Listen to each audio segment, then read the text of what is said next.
Y en nuestra sección semanal El Mundo en Guerra saludamos ya a nuestro experto en seguridad, Bruno Navarro. Señor Navarro, buenas noches. Buenas noches, María. Bueno, usted predijo ya hace unas semanas en este mismo telediario que el próximo atentado en suelo europeo iba a ser con un camión, como ocurrió en Niza. ¿Cómo se ha quedado al ver que se cumplía su previsión?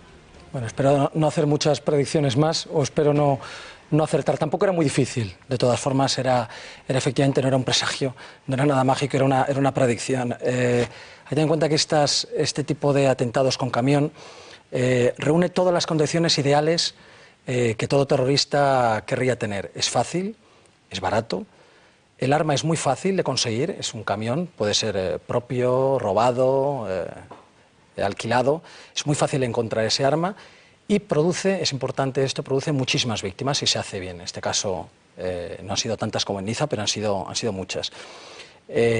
Por lo tanto, es idóneo además este tipo de atentado para grandes multitudes, ¿vale? Para que en estas fechas o en cualquier celebración, en estas fechas además que celebraciones cristianas, viene muy bien. Con lo cual reúne todos los componentes que un terrorista querría para cometer un atentado ideal. Y además es muy difícil de fallar. Las armas se te pueden casquillar, como ocurrió, se le interrumpió el arma en el tren de alta velocidad de Bélgica y Francia hace 2 veranos. También pueden fallar los explosivos. En más de una ocasión han muerto solamente los que manipulaban los explosivos o no se ha podido activar cuando ellos querían, ¿no? Incluso en el día de Bataclan, hace un año, uno de los terroristas que se suicidó dentro de un restaurante solo se mató él mismo porque solo estalló explosionó la mitad del explosivo. Con lo cual esto es mucho más seguro. Y hay una segunda razón, y es que está siendo impulsado y recomendada este tipo de acción desde tanto Al-Qaeda como el Estado Islámico a través de sus revistas, blogs y vídeos, con lo cual, bueno, sumando esto, era bastante fácil que ocurriera esto además en estas fiestas en las que hay grandes aglomeraciones. Claro, eso le quería preguntar. Vemos que este modus operandi empieza a ser ya habitual por esas recomendaciones de Daesh también. ¿Tenemos que temer algo similar en España? Bueno, no sé si va a pasar, temerlo hay que temerlo, ¿no? Y de hecho ya lo intentarán o lo están intentando. Y este tipo de victorias, para ellos es una victoria el atentado de Berlín, este tipo de victorias animará a otros a hacerlo. Es decir, lo que ocurrió en Niza no fue el primer caso, pero ha sido el más conocido y el más exitoso para ellos, y anima a otros. Cuantas más victorias tengan, se va retroalimentando, y es algo que, pues, desde luego, en estas Navidades es, si no la que más, una de los principales peligros que podemos tener ahora en Europa y en España también, puesto que hay un antecedente muy cercano de estos días navideños contra los cristianos, en el que, bueno, ha sido exitoso, con lo cual, ¿por qué no repetirlo? Precisamente la poca logística que se necesita es lo que va a hacer que se popularice esta manera de atentado, ¿no? Incluso entre aquellos pues, que no tienen un gran entrenamiento o no tienen unas especiales habilidades. Nos comentaba, esto lo puede hacer cualquiera. Efectivamente, antes hablábamos de armas, explosivos, hace falta saber utilizarlas, hay cierto miedo cuando no se conocen, hace falta conseguirlas, obtenerlas en mercado negro, no siempre se tienen esas habilidades, como has dicho, y más explosivos para manejarlos, manipularlos, fabricarlos incluso, no se tienen las habilidades o los contactos necesarios. Cuando hablas de logística, además, es importante, no requieren alquilar un camión o utilizar el propio que uno conduce de forma habitual, porque trabaja en ello, no requiere prácticamente ninguna logística, es ponerse al volante del camión y ya está, ya tengo el arma en mis manos, con lo cual, efectivamente, como hemos dicho antes, la logística es cero. En las últimas semanas hemos sabido que la Guardia Civil podría haber frustrado un atentado de estas mismas características. ¿Por qué de momento nuestras fuerzas de seguridad se están manteniendo en este momento como las más efectivas? Porque realmente estos atentados en los que el asesino no quiere sobrevivir son muy difíciles de evitar, ¿no? Sí. Vamos a ver, el atentado de Irún, el terrorista yihadista detenido en Irún el mes pasado por la Guardia Civil, no se sabe si iba a cometer un atentado, tenía intención de cometer un atentado de estas características. Como he dicho, es potencialmente. Pero desde luego era camionero, se le detuvo al entrar en territorio español desde Francia, venía de Alemania, donde estaba relacionado con células, con otros yihadistas.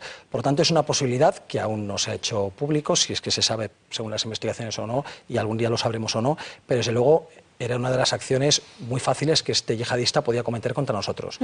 En cuanto a por qué las fuerzas de cuerpos del Estado, o sea, por qué España nos estamos librando por ahora, ¿no?, de atentados desde el 11M y Leganés, donde murió el policía Torronteras, porque, claro, por un lado dices, bueno, es muy difícil de prever este tipo de atentados, ¿no? Decías, y es cierto, es muy difícil de prever y evitar un atentado en el que un lobo solitario se autorradicaliza y decide coger un camión y atentar. Pero al final, primero hay una autorradicalización por las redes, en las que es difícil pasar desapercibido para nuestra fuerza y cuerpos sobre el Estado. No es imposible, pero ya hay un control que se hace. De hecho, muchos de los detenidos últimamente se les acusa de autorradicalización y de radicalizar a otros, no de haber hecho nada, ni siquiera estar planeando. Y también hay que tener en cuenta que nuestras fuerzas de cuerpos del Estado son las más efectivas en Europa, es cierto, y eso tiene una explicación.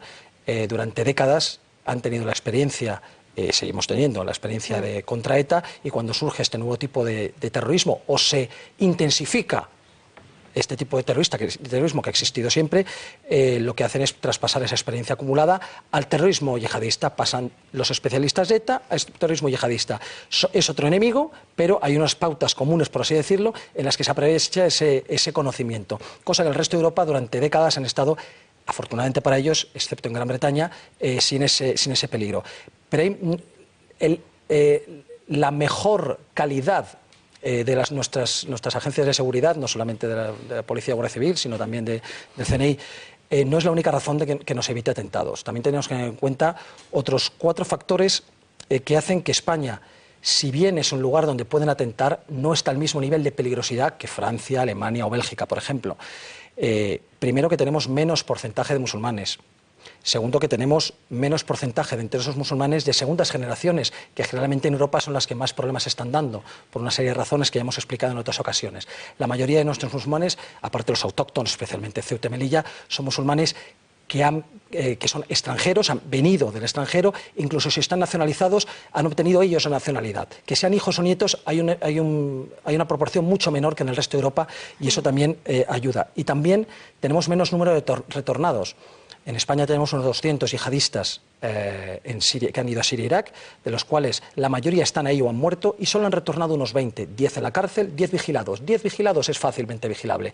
En Francia, solo en Francia hay más de 300 retornados, otros 800 que se les ha detenido antes de poder viajar, otros 250 que... Es muy difícil de controlar, y en España por ahora es controlable. Y por último, estos 3 apartados que he dicho, estas 3 características, van a cambiar, porque esos porcentajes nos estamos igualando poco a poco al resto de Europa, con lo cual lo que ahora es una ventaja en el futuro no lo será. Y por último, que no atacamos en Oriente Medio.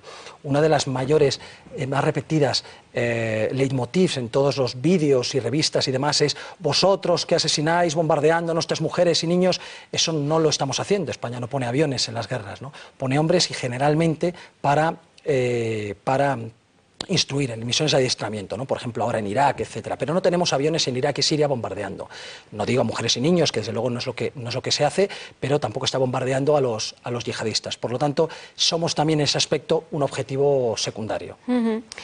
Hacía referencia a esas revistas del Estado Islámico. En algunas de ellas ya habían pedido hace unas semanas a los lobos solitarios que actúen precisamente de esta manera. También lo recordaba hace un instante. ¿Tenemos que pensar que esta va a ser ya la manera habitual de actuar en Europa? O sea, quienes tras Bataclan estábamos atentos cuando había grandes multitudes a si alguien se comportaba de forma rara, ahora tenemos que estar con las salidas controladas por si viene un camión.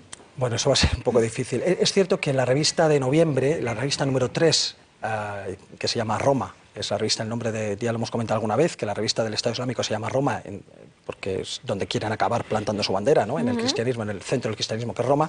La revista número 3 de noviembre hace ese artículo que ya habéis sacado en alguna ocasión y el que hemos comentado, un artículo específico sobre recomendando y explicando cómo realizar un atentado con camión, ¿no? Qué tipo de camión coger, qué tipo de camión no coger, qué tipos de lugares hay que atacar, cómo evitar las posibles defensas policiales, etcétera. También Al-Qaeda, en su revista Inspire, lo ha recomendado, también en diversos vídeos recientemente. Es decir, es un leitmotiv común, pero tampoco es nuevo. Todos recordamos, ahora cuando lo diga lo recordaremos, que en 2013 se atropelló a un soldado británico en Londres, que en 2014 a 2 soldados canadienses en Montreal. En las Navidades de 2014, justo hace 2 años, 13 heridos en Dijon, en Francia y al día siguiente un muerto y 10 heridos en Nantes, precisamente este de Nantes, en un mercado de Navidad. Y en 2016, naturalmente, tenemos el fatídico de Niza con 84 muertos y más de un centenar de heridos. Es decir, no es nuevo y tampoco es lo habitual porque entre todos estos atentados ha habido atentados de todo tipo, utilizando armas blancas, cuchillos, utilizando explosivos, utilizando armas de fuego, etc. ¿Qué significa esto? Que va a haber de todo. Esto va a ser importante, seguramente veamos más atentados con camión, pero va a haber de todo. Y hay que recordar que en la revista de diciembre hablábamos que en noviembre se recomendaba el atentado con camión. En la de diciembre, que salió hace unos cuantos días, en el artículo estrella equivalente, se vuelve a recomendar, como hicieron en el mes de octubre, se vuelve a recomendar y a dar consejos sobre cómo realizar atentados con apuñalamiento. Es decir, que no se centran solamente en uno ni tengamos que tener la obsesión. Problema, este tipo de atentados es verdad que es muy, muy difícil, como tantos otros, evitarlos. A nivel ciudadano me refiero, ese ciudadano a pie, claro, pues poco puede hacer para evitarlo. En Estados Unidos habían avisado las autoridades a sus ciudadanos de que quienes viajasen a Europa en Navidad tuviesen cuidado. Realmente sus pronósticos se han cumplido. ¿No habría que elevar el nivel de alerta a estas fiestas? Bueno, el aviso era lógico, es verdad, pero era una alerta de viaje. Decía a sus ciudadanos, ojo, en Europa suelen ocurrir estas cosas en Navidad, y emite una alerta de viaje que finaliza el 20 de febrero, si mal no recuerdo, ¿no? Durante toda la campaña navideña. Y es cierto que mencionaba expresamente en los mercados de Navidad y también indicaba que a pesar de que en algunos países los mercados de Navidad iban a estar vigilados, en Alemania no. También es cierto que una de las razones en las que el gobierno alemán rechazó la vigilancia de los mercados de Navidad es que hay mercados continuos en todas partes. Es decir, es algo común, varios en las mismas localidades, y es muy difícil vigilarlo. Lo que no significa que se haya hecho bien, Era difícil, pero habría que poder haberlo hecho.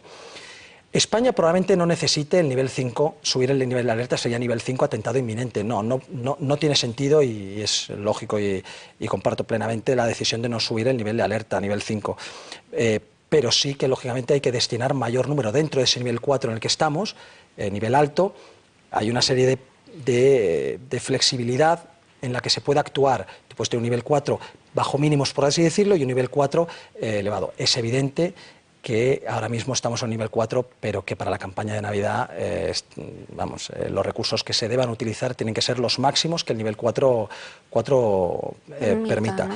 Y luego al final, todas estas medidas no sirven de nada, son simplemente medidas policiales que, como he dicho antes, si por otro lado cada vez va a ser peor la situación y más peligrosa, al final no sirven de nada si las medidas de fondo, que son las que no se está dispuesto a afrontar, no se toman. Un ataque en Navidad también me imagino que para los asesinos islamistas cobra especial significado, ¿no? Atacarnos a Europa en estas fechas concretas. Sí, son las fiestas más alegres para los cristianos, no las más importantes, pero sí las más alegres para sus odiados enemigos, ¿no? Cristianos, ¿no? Ellos odian, por una parte, a los apóstatas, que son aquellos musulmanes que no siguen correctamente las prédicas del Islam, y esos gobiernos apóstatas, Arabia Saudí, Qatar, etcétera, pero su otro gran enemigo son los infieles, y dentro de los infieles, sobre todo nosotros los cristianos. Por lo tanto, ellos atacarnos en Navidad es doblemente efectivo porque tienen grandes aglomeraciones y además dañan y nos convierten unas festividades cristianas de alegría en dolor y miedo. Y ese es el objetivo que buscan y lógicamente lo encuentran, quizás no aquí porque no se ha ocurrido, pero seguro que en Berlín lo han conseguido. Al final lo que se habla es de la nueva normalidad. El new normal que llaman los americanos, ya se está utilizando se está acuñando esta expresión, la nueva normalidad de amenaza es esta: atentados indiscriminados, con todos los tipos de armas conocidas y desconocidas, preparadas o improvisadas, a grandes multitudes a ser posible, y en las cuales nadie se va a salvar, porque no se trata de quién seas o lo que estés haciendo, simplemente eres una persona dentro del gran conjunto del enemigo, que es el apóstata y el infiel, que prácticamente somos todo el mundo para ellos. Señor Navarro, muy rápido, porque nos estamos quedando sin tiempo. Finalmente, parece ser que el asesinato también este mismo lunes del embajador ruso en Turquía no va a tener grandes consecuencias. No, hay acciones muy visuales que impactan mucho, muy impactantes, como puede ser un atentado de estas características, matar, asesinar a un embajador. que hay actuaciones como esta que lo que producen es un cambio total en la dinámica, en la línea de actuación de un país. Y porque no se puede evitar, aunque no se quiera hay que cambiar porque te han hecho esto y tienes que cambiar. Hay otras que lo que hacen es corroborar y validar lo que ya estábamos haciendo y se mantienen la línea de acción que estábamos teniendo. Y hay otras como esta, en la que ninguno de los actores involucrados, que son Turquía y Rusia, quieren romper la relación especial que están teniendo, son rivales, no van a ser nunca amigos, pero ahora mismo, por circunstancias de la geopolítica, quieren seguir siendo aliados. Han empezado a ser aliados hace unos meses y quieren seguir siéndolo. Y esto lo que es una piedra en el zapato que intentan que no afecte y que mantenga la línea. Las declaraciones de ambos presidentes son bien claras y yo creo que no va a pasar de esto. Pues Bruno Navarro, muchísimas gracias. No me atrevo a pedirle una predicción porque temo que se cumpla. Sí, mejor no. Gracias por haber estado con nosotros. Nosotros nos vamos ya, les dejamos ahora con Punto Pelota y después a las 10 en punto no se pierdan El Gato al Agua. Volvemos mañana. Gracias.